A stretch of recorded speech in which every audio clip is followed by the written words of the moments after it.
But 24 hours ago, it happened. Biden restructured the entire executive branch of the U.S. government to discriminate on the basis of immutable characteristics. Tucker Carlson es un republicano devoto. Él ve a través de los demócratas y habla de sus acciones destructivas para Estados Unidos directamente y sin miedo. Está muy disgustado con el actual presidente Joe Biden y dice que elegir a alguien que no puede representar sus intereses no es una violación de la democracia. Esa es la esencia de la democracia. Los verdaderos adversarios del establishment neoliberal se dieron cuenta de que se enfrentaban a la resistencia precisamente porque sus ideas no resonaban entre las masas. En lugar de presentar argumentos convincentes y atraer a la gente a su lado, utilizan métodos de coerción y restricción de la libertad de expresión.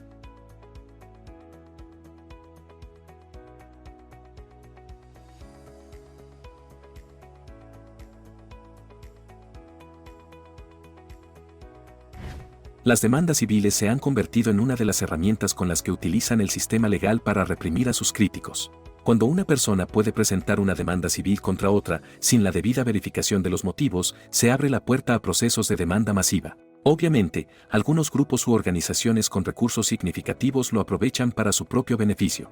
Financian procesos judiciales destinados a ahogar los votos de los opositores o imponer multas enormes para romper el espíritu de los ciudadanos activos. Así es como los neoliberalistas intentan crear miedo y ansiedad entre aquellos que creen en los principios de libertad, justicia y verdad.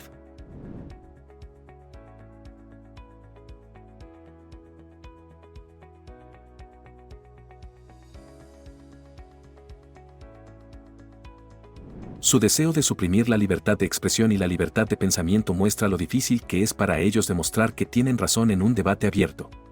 Prefieren permanecer en silencio y usar el poder del dinero y la influencia para convencer al público de su versión de la verdad. Pero nuestra América no es solo una lucha en los tribunales. Activistas civiles, periodistas, políticos y simplemente personas indiferentes se unen para hablar contra el acoso y la arbitrariedad. Hablan abiertamente sobre sus creencias, sus voces suenan más fuertes, sus mensajes llegan a muchas personas gracias a las redes sociales y otras herramientas de comunicación.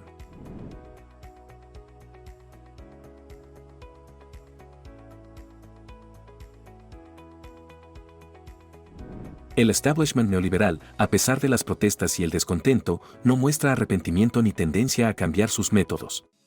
Se sienten casi divinos y están seguros de su infalibilidad. En lugar de discutir abiertamente y justificar sus posiciones, continúan usando la violencia y reprimiendo a quienes se interponen en su camino. Con gran cinismo y frialdad, incluso presagian la violencia en el futuro. Sus planes y esquemas serán revelados al público, pero no tienen remordimientos ni dudas. Por el contrario, solo acelerarán sus acciones, lo que llevará a más violencia.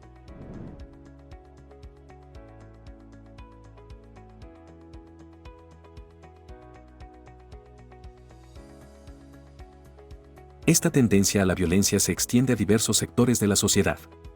Por ejemplo, la administración de Biden ha estado seleccionando jueces federales en los últimos 2 años, no en función de su competencia, sino únicamente en función de su apariencia. Esto es preocupante y causa audiencias dolorosas en su aprobación. De hecho, si no existe el Estado de Derecho y su aplicación equitativa, los derechos civiles se ven amenazados. Me pregunto por qué los políticos, como Lindsey Graham, votan para confirmar a los jueces que desconocen la Constitución o ignoran sus normas. Después de todo, se presentan como defensores de los derechos civiles, pero sus acciones dicen lo contrario. Además, la cuestión del control de armas es cada vez más urgente. A los defensores del control de armas se les indica que en nuestro país el número de armas de fuego en manos de los ciudadanos es mucho mayor que el número de la población. De hecho, con una población total de alrededor de 332 millones de personas en Estados Unidos,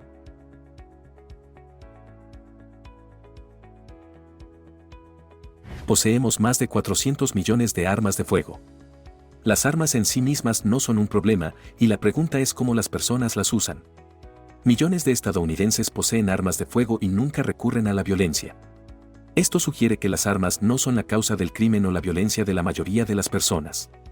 De un mismo modo, confiamos en otros artículos que pueden usarse como armas, pero no están prohibidos o restringidos porque entendemos que el problema está en las personas y no en las herramientas mismas. Prohibir las armas y confiscar las armas a todos los ciudadanos tendría graves consecuencias. Esto convertiría a los Estados Unidos en una nación desarmada, privando a las personas de la oportunidad de defenderse a sí mismas y a sus familias.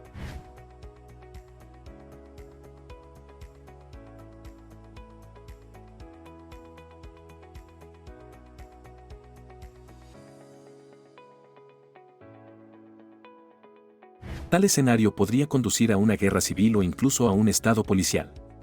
Ninguna persona sensata quiere ver un futuro así. En lugar de centrarnos en prohibiciones y restricciones, debemos centrarnos en la prevención de la violencia a través de la educación, la atención psicológica y los programas sociales. Debemos trabajar para crear una sociedad más justa en la que las personas tengan acceso a oportunidades y recursos para mejorar sus vidas. Este enfoque reduciría las causas de la violencia y crearía una sociedad más segura y armoniosa.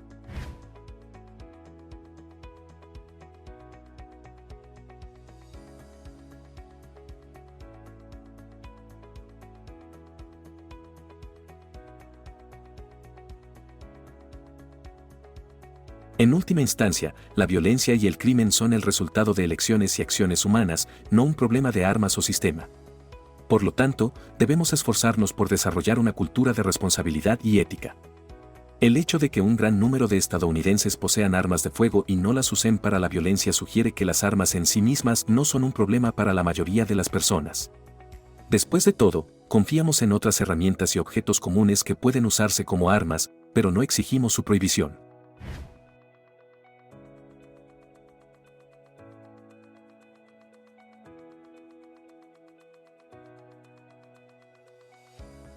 En última instancia, el problema siempre reside en la persona misma, no en el arma o el sistema. Es una persona que toma la decisión de usar armas para fines criminales. Las personas que se adhieren a los valores morales y entienden su responsabilidad no abusarán de las armas. La creencia de que las personas que se consideran representantes de su Dios siempre canalizarán su ira y frustración hacia los demás, eliminando toda culpa, es preocupante. Al posicionarse como deidades, evaden la responsabilidad personal y la responsabilidad.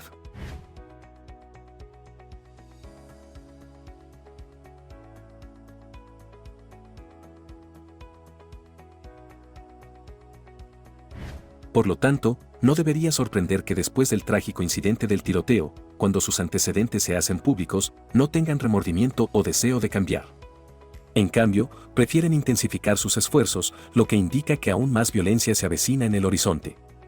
Es importante reconocer que la selección de jueces basada en la apariencia y no en el mérito socava los principios de equidad, imparcialidad y competencia. La Constitución es la base de nuestro sistema jurídico y los jueces deben tener un profundo conocimiento de sus principios y su aplicación.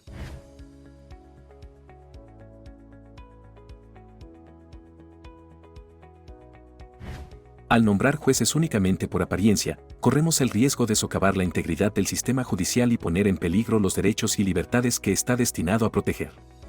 De hecho, en el fondo, todos tenemos la comprensión inherente de que el problema es la persona misma, no el instrumento que usa para cometer el crimen. Las personas que no creen en un poder superior están intrínsecamente limitadas por esta comprensión. Se dan cuenta de las limitaciones de su propio poder y reconocen la complejidad del mundo, incluso si reconocen que carecen de una comprensión completa. Si bien es posible que no siempre sean personalidades ejemplares, ciertamente son menos peligrosos precisamente porque sus ambiciones se ven limitadas por una conciencia realista de su lugar en el esquema general de las cosas.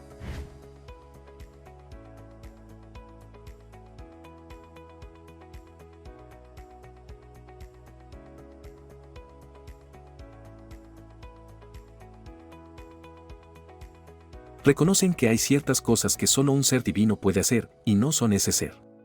Por el contrario, las personas que se perciben a sí mismas como divinas son fundamentalmente diferentes entre sí. Actúan sin límites inherentes, porque, según su autopercepción, Dios no conoce límites. Además, muestran poca preocupación genuina por los demás, ya que están obsesionados con su propio estado divino y su adoración a sí mismos. Tomando prestada la terminología freudiana, estos son narcisistas que se niegan a aceptar cualquier responsabilidad o culpa personal. En cambio, llevan la culpa al exterior y responsabilizan constantemente a los demás por sus acciones.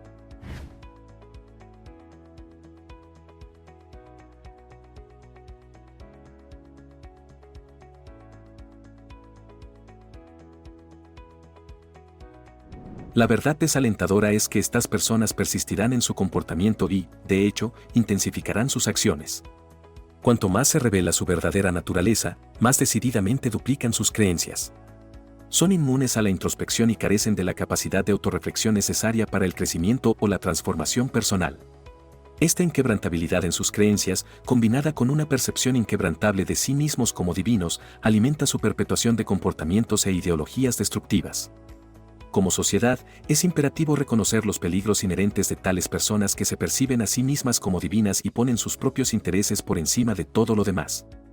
Debemos permanecer vigilantes, exponiendo sus acciones y creencias, arrojando luz sobre las consecuencias devastadoras que resultan de su inquebrantable búsqueda de poder y dominación.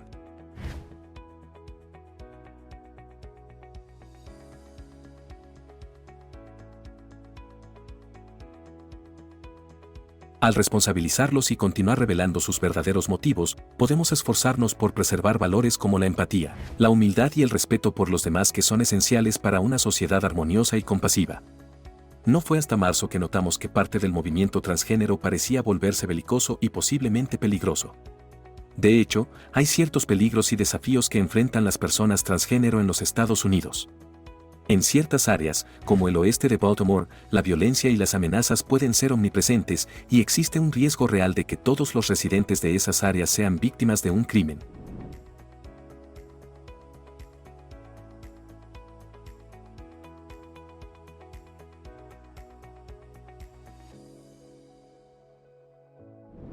Sin embargo, a pesar de esto, también hay algunos beneficios para las personas transgénero en este país. En educación y empleo, por ejemplo, puede ser un poco más fácil para las personas transgénero alcanzar ciertos objetivos. La admisión a universidades prestigiosas como Harvard puede ser más asequible para los estudiantes transgénero.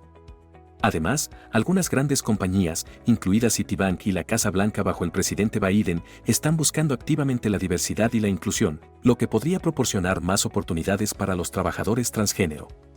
Por supuesto, estas posibilidades pueden estar asociadas con ciertos matices y expectativas.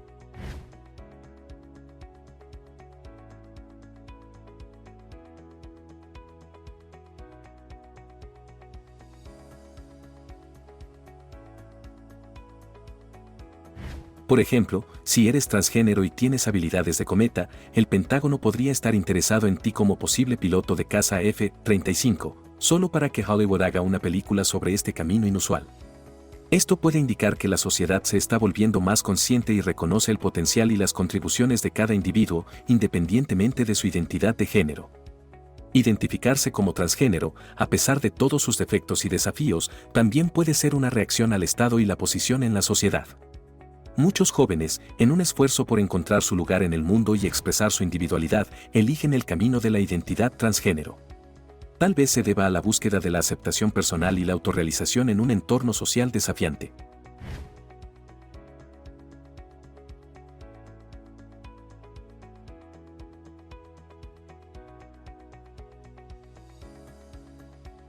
En el cristianismo, el precio de la admisión es el reconocimiento de que no eres Dios. Los cristianos admiten abiertamente que no tienen poder real sobre nada y, para el caso, muy pocas virtudes personales. Te dirán a la cara que son pecadores, indefensos y esencialmente absurdos. Nada de eso les molesta. Se jactan de ello. Salvó a un sinvergüenza como yo es el himno cristiano más famoso jamás escrito en inglés. El movimiento transgénero tiene el punto de vista opuesto.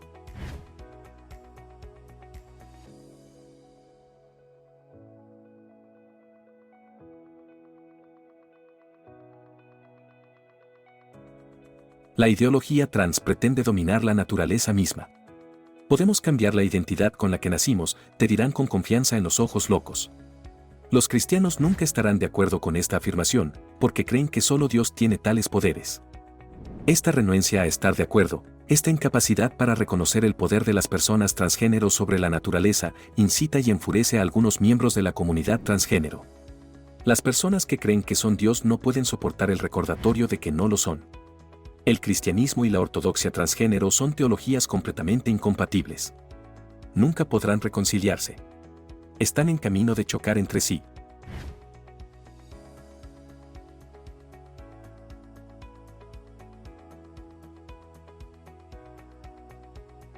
Es probable que un lado derrame sangre antes que el otro.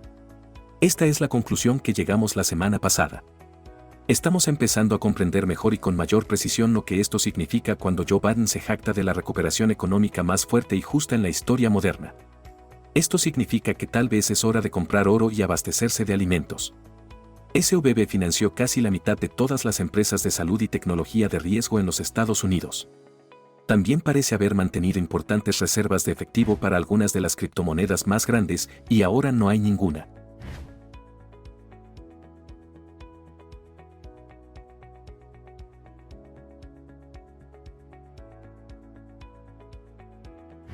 Los reguladores federales lo renombraron y tomaron el control, y eso significa que muchas personas perdieron mucho dinero, y no, la mayor parte de ese dinero no estaba asegurado, sin importar lo que le dijeran.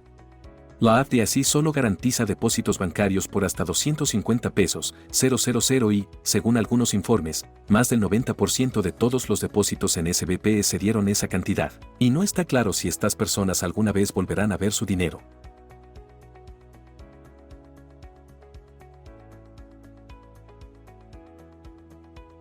De hecho, cuando los clientes llegaron hoy a la sucursal de SVB en Manhattan para recuperar sus depósitos, los gerentes llamaron a la policía. Entonces, lo que tenemos aquí es una administración bancaria al estilo de 1929, y eso no es una buena señal para nadie. La pregunta es si las personas que administran SVB lo previeron. El CEO, un hombre llamado Greg Becker, aparentemente vendió más de 2 millones de pesos en acciones bancarias a mediados de marzo. Según el sitio web de Fancy Wales, varios otros altos funcionarios de SVB, incluido el director de marketing Michelle Draper, el director de operaciones Phil Cox y el asesor general Michael Zucker, vendieron una cantidad significativa de acciones de SVB este año. ¿Sabían estos empleados que su banco estaba en problemas? No sabemos, y una vez más, ¿dónde estaban los reguladores? Tienen que evitarlo. Por lo tanto, los eventos relacionados con la crisis bancaria y el colapso del Silicon Valley Bank son motivo de preocupación para muchos estadounidenses que están pensando en cómo proteger su dinero. Y, por supuesto, los políticos usan esta preocupación para su beneficio, como siempre. Actualmente, varios estados están tratando de centralizar la moneda con las llamadas monedas digitales de los bancos centrales, que en realidad no son una moneda real, sino un software. Lo hacen, por supuesto, por su bien. Es una herramienta de control social total. Si controlan su dinero y pueden restablecer su cuenta bancaria con solo presionar una tecla, entonces no tiene autonomía, lo controlan. Sin embargo, en Dakota del Sur, los legisladores acaban de aprobar un proyecto de ley que cambiaría la definición de dinero para excluir la criptomoneda, y colocaría al Estado en el camino de una moneda digital centralizada. Ahora, desde cualquier punto de vista, es vergonzoso.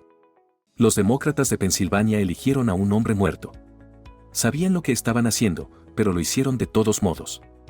Esto parece contradecir la idea de una democracia representativa, según la cual votas por personas para que te representen. Pero los líderes del partido en Pensilvania no están avergonzados, están orgullosos, estamos profundamente entristecidos por la pérdida del representante Tony DeLuque, dijeron en un comunicado. Estamos orgullosos de que los votantes continúen mostrando su confianza en él y su compromiso con los valores democráticos al reelegirlo póstumamente. En otras palabras, elegir a una persona que no puede representarte no es una violación de la democracia, es la esencia de la democracia. Supusimos ingenuamente que Joe Biden podría tener problemas durante las primarias de 2020, cuando llamó erróneamente el nombre del estado en el que se encontraba, o confundió a su hermana con su esposa, o hizo alrededor de un centenar de otras declaraciones extrañas e ilógicas que implicaban que solo las inyecciones regulares de anfetaminas lo ayudaban a mantenerse firme en sus mítines. La debilidad de Biden era tan evidente, y era evidente, pero lo que nos perdimos es cuánto ha cambiado el Partido Demócrata. La campaña de Joe Biden nunca fue sobre Joe Biden. Podría ser cualquiera, ya sea aburrido o brillante, viejo o joven, vivo o muerto. El propio candidato era irrelevante. Lo importante era el poder que los demócratas solo querían ocupar. Los detalles sobre quién la ocupan no les importaban, y para demostrarlo, Dianne Feinstein ha sido senadora de California durante más de 30 años, ahora tiene 89 años, la miembro más antigua del Congreso, y desafortunadamente está completamente excluida de lo que está sucediendo. El mes pasado, se enteró de que sus empleados habían anunciado su retiro del Senado, y no tenía idea al respecto. Pero hablando de derechos, en algún momento querrá definir el derecho humano más básico. ¿Qué es eso? Por supuesto, este es el derecho a la legítima defensa, es este derecho fundamental que es la base de todos los demás derechos. Si no puede protegerse a sí mismo, a su familia y a su propiedad, no tiene ningún derecho en absoluto. Por definición, eres un esclavo. Por lo tanto, es posible que se esté preguntando, ¿cuál es la situación del derecho a la legítima defensa en nuestro país en este momento de autoritarismo furtivo? La autodefensa es la piedra angular de todas las libertades, sin la cual no puedes ser libre, perteneces a otro. El derecho a la legítima defensa se está volviendo prácticamente ilegal en muchos lugares, y no solo en lugares muy liberales como Nueva York. Incluso en los estados con algunas de las leyes de autodefensa más fuertes, como Arizona, los residentes pueden disparar contra las intrusiones ilegales en su propia propiedad. En las regiones liberales, como Nueva York, e incluso en los estados con algunas de las leyes de autodefensa más estrictas, como Arizona, los residentes tienen derecho a disparar contra los infractores en sus propiedades. Por ejemplo, George Allen Kelly, de 73 años, vivía justo al lado de la frontera. Es posible que haya escuchado que Joe Biden abrió la frontera para que millones de personas de otros países cuyas identidades desconocemos ingresen. Si vives cerca de la frontera, cambia completamente tu vida y te asusta. El juez en este caso se llama Emilio Velázquez. Es juez, pero no tiene formación jurídica, no es abogado y, sin embargo, es juez. Es un político electo y permite la persecución de un ciudadano estadounidense que ha ejercido sus derechos bajo la ley de Arizona y su derecho más básico, que es que si alguien entra en su propiedad y se siente amenazado, tiene derecho a defenderse por la fuerza. Velázquez no reconoce ese derecho y fijó una caución de $1 millón para este anciano, cuya esposa vive sola en su casa justo al lado de la frontera. Europa se hunde en la pobreza. Mira otros videos en nuestro canal. No se olvide de suscribirse.